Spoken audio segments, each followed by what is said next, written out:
The aliens arrived at 4:30 in the morning. That was their first mistake. Not because Earth had advanced warning. Not because humanity had prepared for an alien invasion. And definitely not because the United States Navy had a secret anti-alien battle plan hidden somewhere under the Pacific Ocean. No. Their first mistake was arriving during watch change aboard the USS Resolute. A nuclear-powered aircraft carrier moved through the dark Pacific, its massive hull cutting across calm black water while most of the crew tried to survive another exhausting night shift. Inside Combat Information Center, Petty Officer Ramirez held a cup of coffee in one hand while teaching a terrified junior sailor an important lesson about naval survival. The coffee machine, Ramirez said seriously, is mission-critical equipment. The young sailor blinked. Sir, it's a coffee maker. Ramirez pointed slowly. And without coffee, nobody on this ship wants to live. Before the sailor could answer, every radar screen in the room exploded with warnings. Alarms flashed. Dozens, then hundreds, of unknown contacts suddenly appeared above the carrier strike group. The junior sailor stared at the display. Ah, petty officer. Ramirez took another slow sip of coffee. What? I think space is attacking us. Ramirez leaned over the console. The radar screens were full. Massive objects hung above the Pacific like glowing black mountains. He blinked once, then picked up the phone. Combat bridge, he said calmly. Tell the captain we've got aliens. A pause came from the other side. Say again. Ramirez watched one giant contact split into 6 smaller ships. He sighed.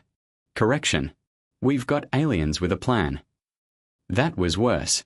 The Navy hated plans that were not theirs. Captain Thomas Vance arrived on the bridge less than 90 seconds later. He wore the tired expression of a man who had spent 20 years dealing with fighter pilots, broken equipment, angry admirals, weather reports, and sailors somehow capable of losing military hardware inside a floating steel city. Outside the bridge windows, the alien fleet filled the sky. Huge spear-shaped warships hovered above the ocean. Blue energy glowed beneath their hulls. Weapons ports flickered with plasma light. They looked terrifying. Ancient. Powerful. They also happened to be parked directly over the flight deck. The chief bosun's mate stared through the glass with growing anger. Captain Vance noticed. What is it, Chief? The chief pointed outside.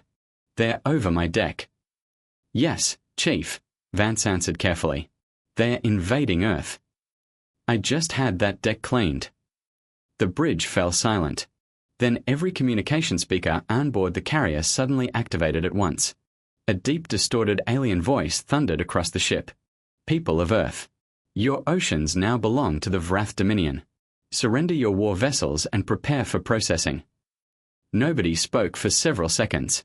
Finally, the tactical officer frowned. Processing. Captain Vance folded his arms. That word concerns me. The chief kept staring at the alien ships. They called them war vessels. Yes. They are boats. Chief. With respect, sir, the chief interrupted. It is always time to discuss boats. Far above Earth, High Commander Vorak watched the carrier through his flagship display. Humanity did not concern him. His empire had conquered fortress moons, destroyed orbital defense networks, forced entire civilizations into surrender. One planet had resisted for years until he disabled their weather satellites and made it rain non-stop for 3 straight years. After that, they surrendered immediately. Compared to those wars, Earth looked weak, divided, primitive. Human military analysis had been simple. Humans were emotional creatures, obsessed with flags, sports, coffee, and floating metal ships. The Dominion found this amusing. So Vorak approved a direct strike against the carrier group personally. Capture the carrier. Destroy resistance. Control Earth's oceans. Break humanity's morale. Simple. Efficient. Clean. Unfortunately for the Dominion, this was not just one ship. It was a carrier strike group. And even worse, it was a carrier strike group full of sailors who had not eaten breakfast yet. The first alien dropship descended slowly toward the flight deck. Its black hull shimmered with stealth technology. Inside were elite Dominion boarding troops trained for orbital warfare, zero-gravity combat, and planetary assault operations. None of them had trained for a United States Navy flight deck. The dropship landed smoothly. Its ramp lowered. Alien soldiers stormed onto the deck with weapons raised. Their commander stepped forward dramatically. "Submit to the domain." A yellow-shirted flight deck director blew a whistle directly into his face. "Hey!" The alien stopped speaking. The sailor pointed both glowing signal wands at the dropship. "You can't park there." The alien commander blinked. This was not the fear reaction he expected. Around the flight deck, sailors began running toward the dropship from every direction. One sailor waved signal wands aggressively. Another started yelling about safety violations. A third climbed onto the alien ship and hit the hull with a wrench. Clang! Clang! Clang! The alien soldiers raised their rifles nervously. A sailor immediately pointed at them. "Watch your muzzle, discipline." The aliens hesitated. That hesitation lasted exactly long enough for the fire hose team to arrive. The blast hit the boarding squad like a truck. 3 aliens disappeared backward into their own ramp. One slid across the deck, spinning helplessly. Another tried standing up before a second hose blasted him into a safety net. The alien commander staggered upright. A sailor in a purple jersey pointed at the dropship. "You leaking fuel." The commander stared blankly. The sailor sighed. "Wrong answer." Someone threw a wheel chock. It hit the alien directly in the helmet. Back on the bridge, Captain Vance watched the security feed carefully. Are they fighting aliens with deck equipment? The tactical officer leaned closer. "Yes, sir." A pause. "Are we winning?" Another pause. "Yes, sir." Captain Vance nodded calmly. "Very good." Then he turned toward weapons control. "Bring Aegis online. Inform the strike group. If they fire first." At that exact second, the alien fleet fired. A blue-white plasma beam crashed into the ocean beside the carrier. Steam exploded hundreds of feet into the air. The Resolute rocked violently. Somewhere below deck, a sailor spilled hot coffee directly onto himself. He immediately developed a personal hatred for the entire alien species. Captain Vance's expression hardened. "That counts." The USS Gettysburg fired first. Then the destroyers joined in. Missile cells opened across the strike group. Dozens of missiles screamed upward into the dawn sky. The Dominion expected primitive resistance. They expected panic, fear, confusion. What they did not expect was a Navy battle group whose entire purpose in life was deleting problems over the horizon. The first alien escort ship absorbed 3 missile hits against its shield. Blue energy flared, then collapsed. The 4th missile punched directly through the hull. The ship exploded over the Pacific. Inside Combat Information Center, the junior sailor stared at the burning wreckage. "Holy crap." The chief nodded proudly. "That'll buff out." Far above them, High Commander Vorak watched one of his warships break apart. "That," he said slowly, "was not in the simulations." His tactical officer looked nervous. "Human weapons are primitive, Commander."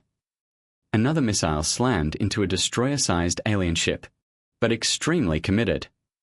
Then the carrier began launching fighters. That confused the aliens even more. Sirens screamed across the USS Resolute. Boarding alarms echoed through the ship. Parts of the flight deck were still under attack. And somehow, aircraft operations continued anyway. One FAO-18 launched into the sky. Then another. Then another. The alien tactical officer stared at the display in disbelief. They are launching aircraft while being invaded. Vorak narrowed his eyes. That is irrational. Aboard the lead Super Hornet, Lieutenant Commander Brick Dawson looked up at the giant alien warship filling his canopy. His wingman's voice crackled through the radio. "Brick, you seeing this?" "Yep." "You ever fight aliens before?" "Nope." "You nervous?" Brick locked missiles onto the nearest fighter. The targeting tone went solid. "Less now." Above the Pacific Ocean, alien fighters dropped through the clouds like black knives. Their engines bent gravity itself. Weapons raised. Sensors active. Searching for human resistance. Annoyed, the alien squad leader raised his rifle. "Human, submit to the Dominion." O'Leary looked at the alien, then at the jet behind him, then back at the alien. You touch my aircraft. The alien commander frowned. What? That bought O'Leary exactly 2 seconds. Then the maintainers attacked. Not like soldiers. Not like Marines. Like exhausted mechanics defending equipment they had personally suffered beside for months. One alien got hit with a clipboard. Another disappeared beneath a rolling toolbox. A third got sprayed directly in the face with hydraulic fluid and spent the rest of the fight screaming about chemical warfare. An alien officer tried retreating. A sailor carrying aircraft parts clotheslined him without slowing down. O'Leary grabbed an alien plasma rifle off the deck. He inspected it carefully. Then frowned. No serial number. He checked the side. No maintenance markings. He shook his head with disappointment. Savages. Elsewhere aboard the carrier, the Dominion attempted psychological warfare. The aliens hacked into the ship-wide speaker system. A deep war chant echoed through every hallway on board. Heavy drums. Strange voices. Threats of conquest and slavery rolled across the carrier. For about 7 seconds. It was genuinely intimidating. Then engineering seized control of the speakers and replaced the alien chant with Danger Zone. The reaction across the carrier was immediate. Pilots started cheering. Maintenez sans badly. Somebody in the galley banged cooking pans together like drums. One sailor attempted guitar noises using only his mouth. On the alien flagship, the communications officer ripped off his headset. Commander, the humans are responding with ritual combat music. Vorak narrowed his eyes. Is it a war hymn? The officer listened carefully. No, Commander. What is it then? It appears to celebrate reckless aviation behavior. Vorak closed his eyes briefly. I hate this planet. By midday, the invasion had completely fallen apart. Alien fighters burned across the Pacific sky. Boarding teams were missing. Several Dominion officers had reportedly surrendered to cooks. One squad accidentally entered the chief petty officer's mess. What happened afterward remained classified. Not by the Pentagon. By the chiefs. Another alien squad became trapped inside a laundry compartment after sailors convinced them it was Earth's primary command center. One Dominion officer was eventually captured and dragged before the ship's master-at-arms. The alien stood proudly despite scorch marks across his armor. I am Sub-Commander Ralvek of the Dominion 4th Assault Wing. I demand treatment under your warrior customs. The master-at-arms looked up from paperwork. You got identification. The alien blinked slowly. I carry the authority of the Dominion. That's not what I asked. The alien became frustrated. I am a military commander. Cool. The master-at-arms held out his hand. Still need ID. The alien looked horrified. You are mocking me. The sailor sighed. Buddy, you are about to experience military administration. He leaned closer. I promise you, getting shot would have been easier. High Commander Vorak watched the disaster unfold across every tactical screen on board his flagship. Ships burning. Fighters destroyed. Boarding teams captured. One report claimed an elite assault unit had been defeated by aggressive maintenance personnel. Vorak pointed angrily at the display. Explain this. His tactical officer looked exhausted. The humans are resisting in non-standard ways. Vorak narrowed his eyes. Define non-standard. The officer swallowed carefully. They're using aircraft, missiles, torpedoes, maintenance tools, cooking equipment, loud music, industrial hoses, sarcasm. He hesitated. And administrative procedures. Vorak stared silently. Administrative procedures. Yes, Commander. The officer checked another report. One of our officers is currently detained due to improper paperwork. Vorak slowly sat down. For the first time in his military career, he missed fighting warrior monks. Warrior monks made sense. Then came the final humiliation. The Dominion had ignored the USNS Harriet Lane for most of the battle. That was a mistake. The supply ship did not look dangerous. It carried fuel. Cargo. Food. Replacement parts. To the aliens, it appeared harmless. Then the Harriet Lane moved directly beside a damaged Dominion frigate. And attacked. Not with missiles. With logistics. High-pressure firefighting foam blasted across the alien hull. Fuel hoses whipped through the air. Cargo cranes launched frozen chickens and supply crates directly at the damaged ship. The alien frigate attempted retreat while covered in foam and poultry. A Navy destroyer immediately finished it off with 2 missiles. A civilian mariner aboard the Harriet Lane watched the wreckage burn. "That," he said proudly, "is why you don't mess with supply." At exactly 15:30, High Commander Vorak made the decision. Retreat. Not reposition. Not regroup. Retreat. The surviving Dominion fleet turned toward space battered, burning, and deeply traumatized. Before leaving orbit, Vorak opened one final communication channel to the USS Resolute. Captain Vance appeared on the main screen calmly. Behind him, sailors moved around repairing damage like this had somehow become a normal Tuesday. Vorak leaned forward. "Human Commander." His voice sounded tired now. "Your species is chaotic, irrational, aggressive, and dangerously unstable." Captain Vance nodded slightly. "Yes. This ocean is cursed." The chief bosun's mate muttered quietly from nearby. "Damn right." Vorak looked visibly offended. "You fight wars with missiles, aircraft, invisible submarines, industrial tools, and music." "Yes." "You are not civilized." Captain Vance smiled slightly. "That's probably fair." Vorak hesitated. Then his expression darkened. "One final matter."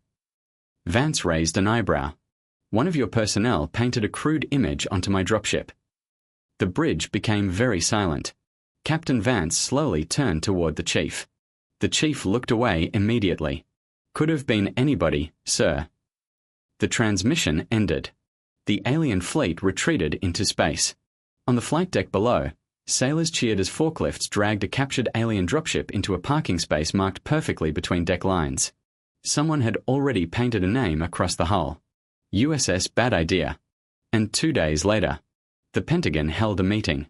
2 days after the invasion, the Pentagon held the most uncomfortable meeting in modern military history. Normal Pentagon meetings involved budgets, PowerPoints, arguments about fuel costs. This meeting involved burned alien armor sitting on the conference table beside 3 plasma rifles and half a melted drone. The room was packed. Navy admirals, Air Force generals, Army command staff, Marine officers, Space Force representatives, DARPA scientists, intelligence agencies nobody officially admitted existed. The mood was tense. The coffee was terrible. The PowerPoint somehow managed to be worse. At the front of the room, a Navy captain cleared his throat nervously. "Ladies and gentlemen, at approximately 0430 Pacific Time, an extraterrestrial invasion force entered Earth's atmosphere and engaged Carrier Strike Group 7. The screen behind him changed. Images flashed across the room. Burning alien ships falling into the ocean. Destroyed fighters. Boarding troops getting blasted off the flight deck with fire hoses. A still frame of a sailor throwing a wheel chock directly into an alien officer's helmet. The DARPA scientists leaned forward immediately. One whispered excitedly, "Gravity manipulation systems." Another adjusted his glasses. "Shield harmonics." A third stared at a plasma rifle like a starving man looking at food. "I want it." The Navy captain continued. The enemy suffered catastrophic losses and retreated from Earth approximately 11 hours after first contact. An Air Force general leaned back in his chair. "So the Navy fought the first interstellar war." The Marine general grinned. "That explains why the aliens survived." Several people laughed quietly. The Army general crossed his arms. "We would have finished the whole thing before lunch." The Navy representatives looked deeply offended. At the head of the table sat Admiral Thomas Harland, Chief of Naval Operations. He had remained silent the entire meeting. That worried everyone, because admirals became dangerous when they were calm. The captain switched slides again. A plasma beam striking the ocean beside the USS Resolute filled the screen. Harland finally spoke. "They fired on my carrier." The room went quiet. Another image appeared. Alien troops boarding the flight deck. "They boarded my flight deck." Nobody moved. Another image. Burning destroyers maneuvering through smoke while launching missiles. "They attacked my destroyers." The DARPA scientists stopped whispering. Then Harland slammed one hand onto the table. They touched my boats. Complete silence. Even the Marines stopped smiling. The Admiral slowly turned toward the DARPA delegation. What can you use? The lead DARPA scientist smiled in a way that made every military officer deeply uncomfortable. All of it. The screen changed again. Captured alien reactors. Shield generators. Propulsion systems. Navigation computers. Fragments of star charts recovered from wreckage. Half-disassembled plasma weapons sitting inside containment labs.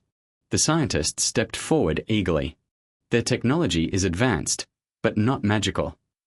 She pointed toward an image of an alien engine core. We can reverse engineer this. The Air Force general frowned. How long?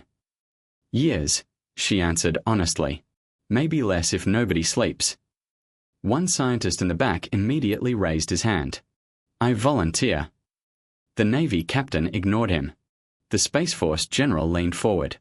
You're saying we can build from this technology? The scientist nodded slowly. I'm saying the aliens accidentally left humanity a starter kit.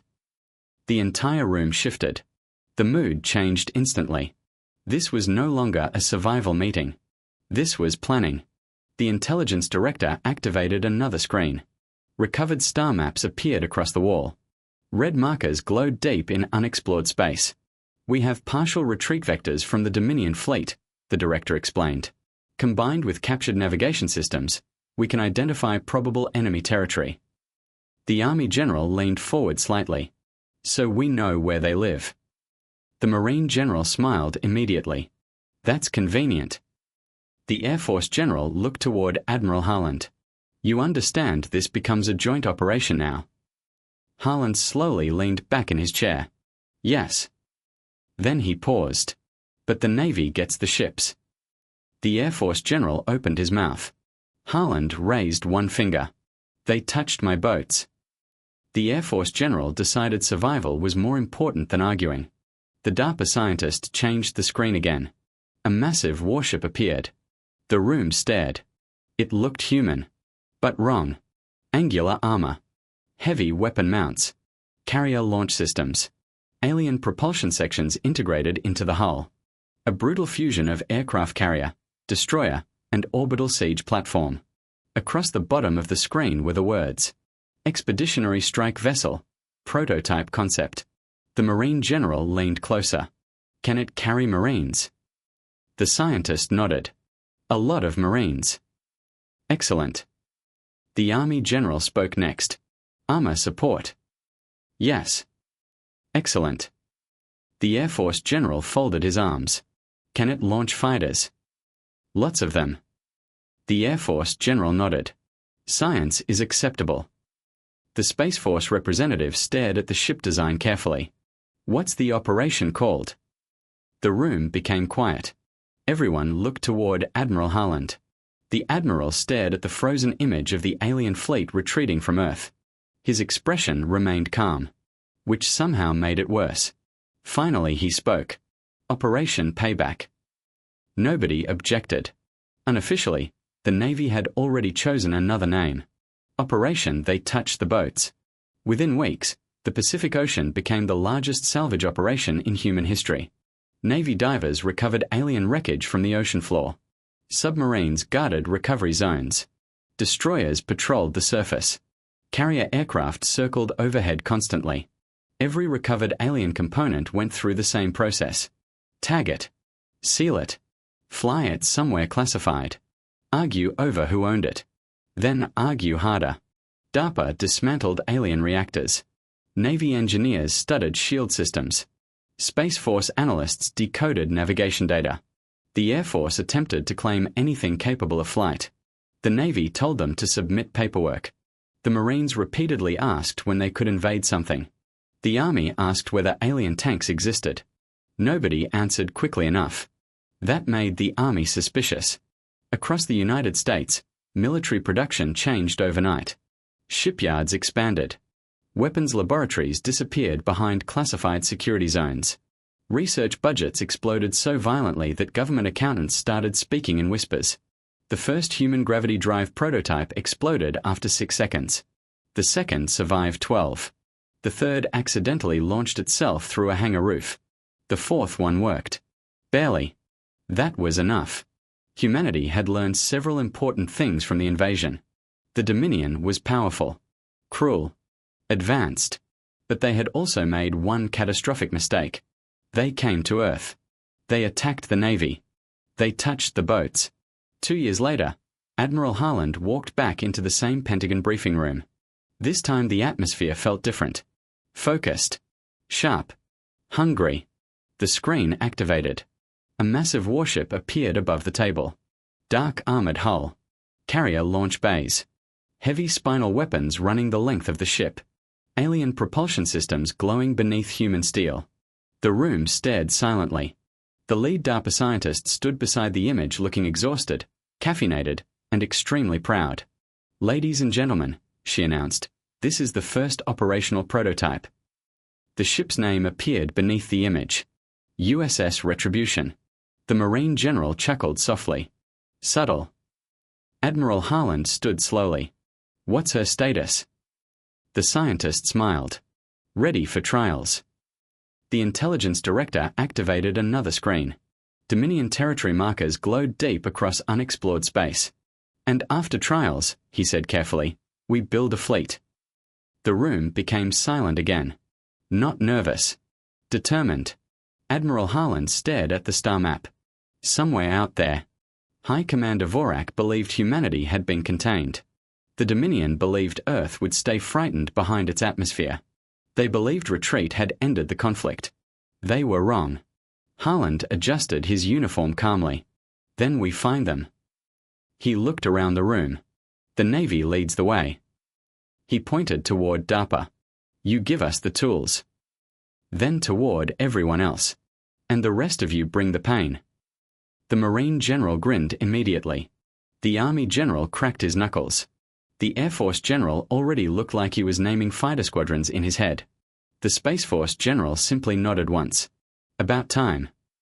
Admiral Harland turned back toward the image of the USS Retribution. His voice stayed calm. That made it far more dangerous. They came here believing Earth was prey. He pointed toward the Dominion star map glowing across the screen. "They touched my boats." Then he smiled. "Now we touch theirs." 6 months later, humanity officially entered the space age. Unofficially, humanity entered the revenge business. Orbit above Earth had changed completely. Construction yards surrounded the planet like giant metal scars. Massive stations floated above the Pacific. Cargo ships moved constantly between Earth, the Moon, and classified military platforms hidden behind enough security to make conspiracy theorists physically explode with happiness. At the center of everything floated humanity's newest obsession. The USS Retribution. The ship looked less like a spacecraft and more like someone had given the Navy unlimited funding and emotional motivation. Its hull stretched nearly 3 kilometers long. Heavy armor covered every surface. Rows of missile batteries lined the sides. Carrier launch bays glowed beneath armored shielding. And mounted along the center spine of the ship was a weapon large enough to make military lawyers cry. Officially, it was still called an experimental directed energy platform. Unofficially, sailors called it the Big Angry Flashlight. Inside the primary briefing chamber, Admiral Harland stood before the senior command staff. Behind him, the Dominion star map rotated slowly. Red markers glowed across enemy territory. The room was silent. Every officer understood the truth now. Earth was no longer preparing for another invasion. Earth was preparing a response. Harland looked around the room carefully. "For 2 years," he began, "humanity has rebuilt itself." Images appeared behind him. Shipyards. Weapons tests. Marine combat exercises in zero gravity. Pilots training against captured alien drones. Submarines being fitted with gravity-assisted torpedoes. The Navy adapting alien technology at terrifying speed. Harland continued. "The Dominion believes fear will keep us isolated." Another image appeared. The burned remains of the USS Resolute flight deck after the battle. They think Earth learned a lesson. The Admiral's eyes hardened. They are correct. The room leaned forward. We learned never to let them leave alive again. Nobody spoke. Nobody needed to. A Marine officer finally broke the silence. So when do we hit them? The DARPA scientist answered before Harland could. As soon as the Retribution stops exploding during engine tests. The room relaxed slightly. That had apparently become normal. A Space Force officer activated another display. Long-range scans confirmed Dominion staging systems along these sectors. Several stars glowed red. Light resistance. The intelligence officer laughed once. No. Estimated enemy strength. Too much. The Marine general nodded approvingly. Good. I was worried this might be easy. Elsewhere aboard the USS Retribution, sailors prepared the ship for launch. Thousands of crew moved through the massive vessel. Some were Navy veterans from the original invasion. Others were new recruits who had joined specifically because aliens had made the mistake of attacking aircraft carriers. Flight crews loaded starfighters into launch systems. Engineers monitored unstable gravity reactors. Marines checked weapons inside armored deployment bays. One nervous young sailor walked beside a veteran chief through the enormous hangar deck. Chief. Yeah. Do you think this is a good idea? The chief looked around at the heavily armed warship surrounding them. No. The sailor blinked. Then why are we doing it? The chief grinned slowly. Because they touched the boats. That apparently answered everything.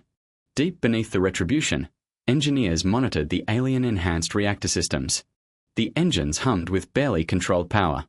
A civilian scientist stared nervously at the readings. Are these numbers supposed to look like that? A Navy engineer glanced over. No idea. You're joking. The engineer shook his head. Lady, 2 years ago I fixed radar systems and argued with sailors about microwaves. He pointed toward the glowing alien reactor. Now I'm helping power a spaceship using stolen alien gravity math. The reactor suddenly made a loud metallic noise. Both men froze. After several seconds, the reactor stabilized again. The engineer nodded once. That sounded expensive. Across Earth orbit, smaller warships formed around the Retribution. Destroyers, cruisers, attack carriers, supply vessels. Humanity's first true space fleet. Every ship carried upgraded alien technology mixed with human engineering and deeply personal anger. The Air Force contributed advanced strike craft. The Marines contributed enough firepower to legally qualify as a planetary problem. The Army somehow convinced everyone they needed orbital tanks. Nobody understood how orbital tanks worked. The Army insisted that was irrelevant. Then came the launch day. Across the world, billions watched the broadcast. Humanity's first interstellar fleet floated above Earth like a wall of steel. On the bridge of the Retribution, Admiral Harland stood beside Captain Vance. The same Captain Vance who had survived the first invasion aboard the USS Resolute. Vance looked out across the fleet quietly. You know, he said, most species probably wouldn't react to alien contact by immediately weaponizing space. Harland folded his arms. Most species don't have Marines. Elsewhere on board, the Marine commander overheard that sentence and felt deeply appreciated. The countdown began. Gravity drives online. Navigation systems locked. Fleet synchronization confirmed. Reactor stability at 92%. One engineer looked nervous. Shouldn't that be higher? Another engineer answered immediately. 92 means it probably won't explode. That's comforting. Welcome to space travel. On the bridge, Harland looked toward the stars.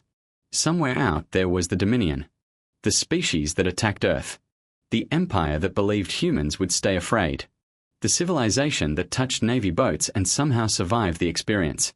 Harland activated fleet-wide communications. Every screen across every ship lit up. Pilots paused. Marines looked up from weapons checks. Sailors stopped moving. Even the engineers slowed down long enough to panic professionally. Harland spoke calmly. 2 years ago, the Dominion attacked Earth. Images from the invasion appeared across fleet monitors. Burning ships. Fighter battles. Alien boarding teams getting beaten unconscious with maintenance equipment. They believed humanity would surrender. Another image appeared. The USS Resolute still fighting while under invasion. They believed fear would break us. Another image. The alien fleet retreating from Earth orbit in flames. They were wrong. Across the fleet, sailors smiled. Marines checked rifles. Pilots tightened flight gloves.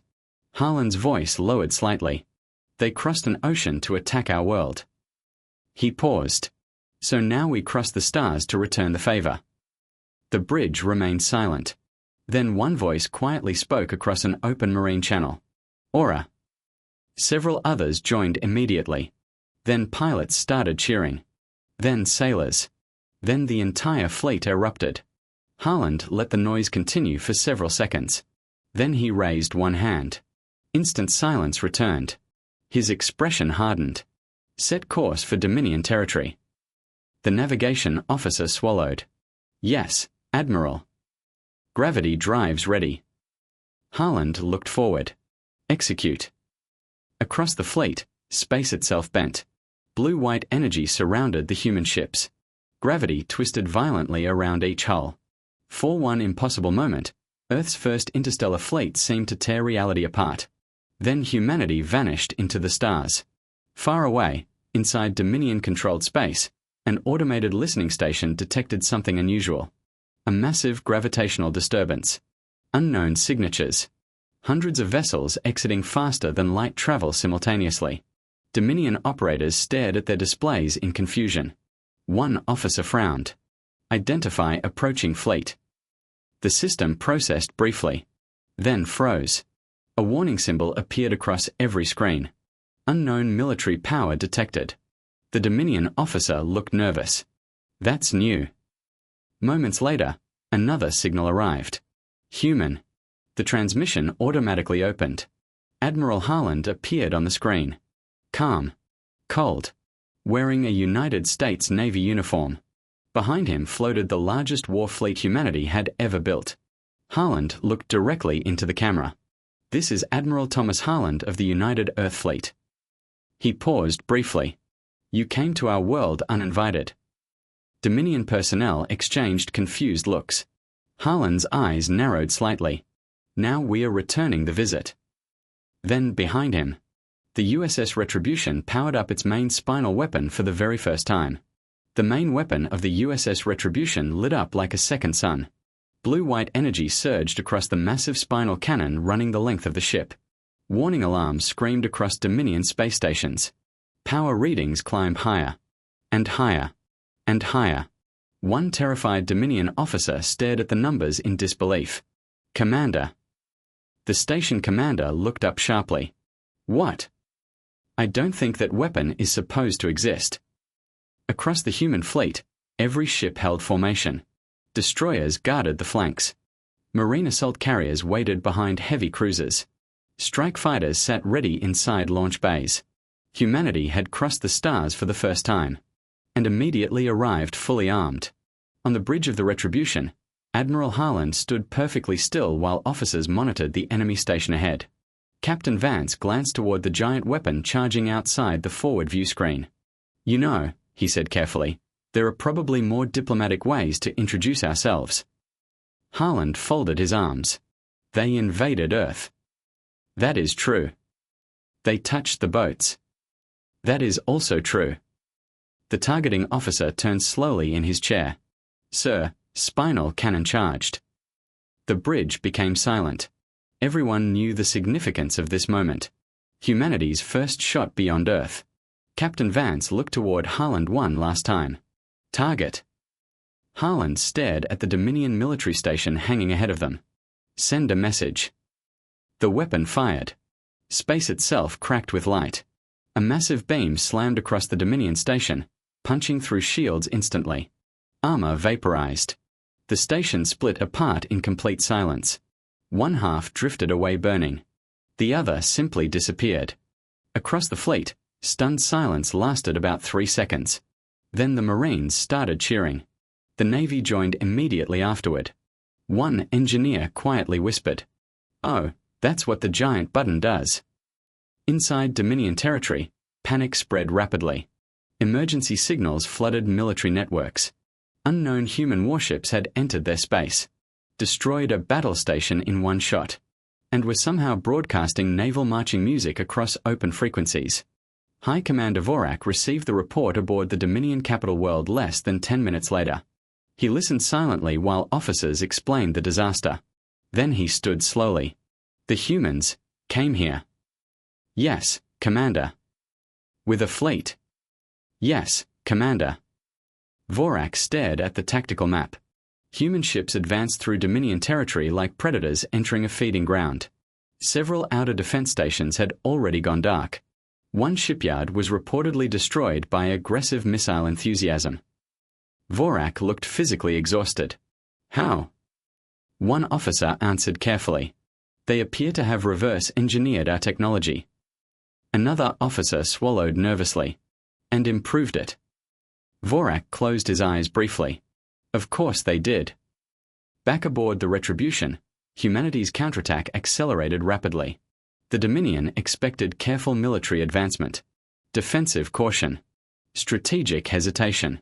Instead they got humans. Which was much worse. Carrier strike groups punched through border systems. Marine boarding teams captured enemy stations. Navy destroyers launched missile storms so large that several alien tactical computers labeled them weather events. One Dominion commander screamed in horror after watching human fighters perform attack maneuvers considered both impossible and emotionally unstable. The human pilots considered this a compliment. Lieutenant Commander Brick Dawson led the first strike wave against a Dominion shipyard. Alien defense fighters swarmed around the station in perfect formation. Brick watched them calmly through his cockpit display. His wingman spoke over comms. They outnumber us 3-1. Brick cracked his knuckles. So fair fight then. The dogfight that followed became required study material at 3 separate human military academies. Alien pilots flew with precision. Humans flew with creativity and unresolved emotional issues. One Dominion pilot attempted an advanced spiral maneuver. A Navy pilot followed him directly through the station itself. Another alien fighter accelerated into a debris field trying to escape pursuit. The human fighter followed anyway. Why are they still chasing us? One alien pilot screamed. His commander answered with complete despair. Because they are humans. The Dominion slowly realized a horrifying truth. Humanity was adapting faster than expected. Every battle made them stronger. Every captured weapon became a new prototype. Every victory made them more confident. And worse, humans actually seemed to enjoy this. Deep inside Dominion territory, Marine forces assaulted their first alien fortress world. Dropships screamed through heavy anti-air fire while orbital bombardment lit the sky above. Inside one dropship, Marines checked weapons calmly. One young Marine looked nervous. First alien planet. The older Marine beside him nodded. Yep. You scared? The veteran Marine smiled slightly. Kid. I once survived a Navy cook during taco night. He loaded his rifle. Aliens don't scare me anymore. The dropship slammed into the surface. The ramp exploded open. Marines charged into battle, screaming loud enough to frighten local wildlife into extinction. Back in orbit, the Retribution engaged the Dominion home fleet directly. Hundreds of ships collided across space. Missiles crossed between stars. Rail cannons thundered. Alien plasma burned across shields. The battle became chaos. Perfect. Human. On the bridge, tactical officers shouted constantly. Enemy cruiser destroyed. Port shields holding. Marine assault successful. Engineering reports reactor instability. Captain Vance looked toward engineering status. How bad? An engineer answered through comms. Hard to say, sir.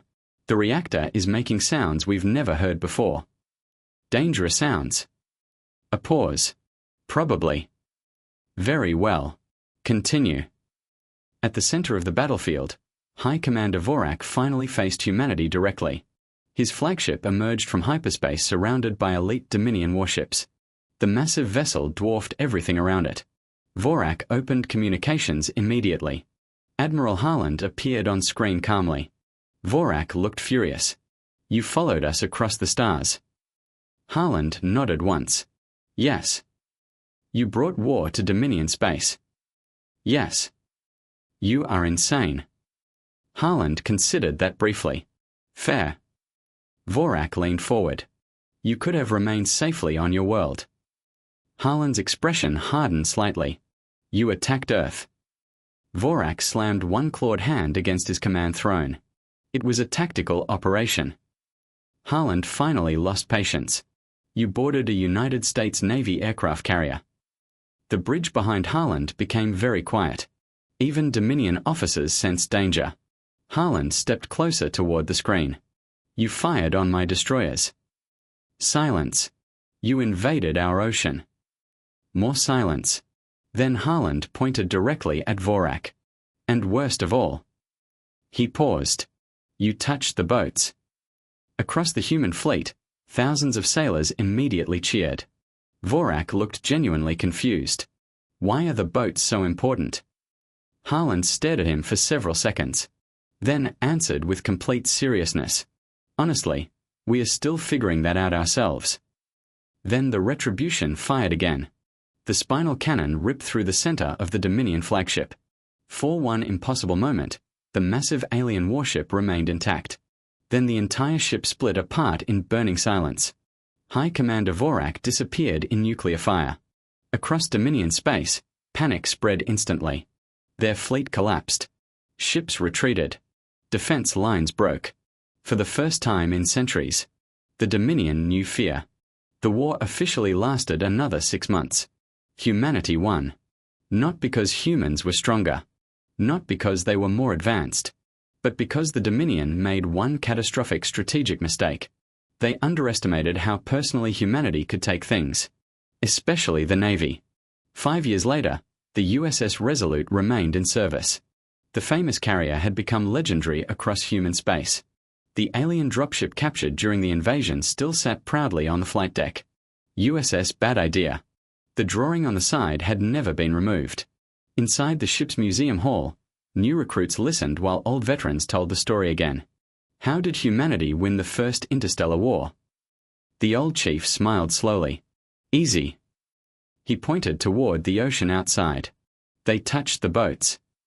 And somewhere far beyond explored space, other alien civilizations quietly updated their military doctrines. Rule number 1.